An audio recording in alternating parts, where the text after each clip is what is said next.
এসে পৌঁছেছি বাঁকুড়া জেলা অধ্যুষিত এই মফস্বল গ্রাম পাঁচমোড়ার প্রাঙ্গণে, যেখানকার তৈরি টেরাকোটার হাতি ঘোড়া সারা ভারত তথা পৃথিবীর বিভিন্ন জায়গায় যায়।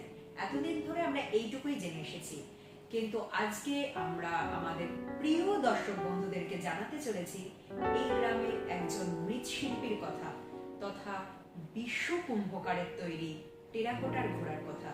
বিশ্ব কুম্ভকারের তৈরি এই টেরাকোটার ঘোড়াটি সারা ভারতবর্ষের কুটির শিল্প প্রদর্শনীর ইতিহাসে শ্রেষ্ঠ স্থান অধিকার করেছে এবং দর্শকদের বিচারে সেরা শিল্পকর্ম হিসেবে মনোনীত হয়েছে। তাই কেন্দ্র সরকার এবং রাজ্য সরকারের তরফ থেকে বিশ্ব কুম্ভকারকে 10 লক্ষ টাকা পুরস্কার প্রদানের জন্য ঘোষণা করা হয়েছে এবং ইংল্যান্ডের রাজপরিবারকে এই ঘোড়াটিকে পুরস্কার হিসেবে পাঠানোর জন্য ব্যবস্থা গ্রহণ করা হয়েছে। বর্তমানে বিবেচনা করা হচ্ছে যে বিশ্ব কুম্ভকারকে রাষ্ট্রপতি পুরস্কারের জন্য মনোনীত করা হবে।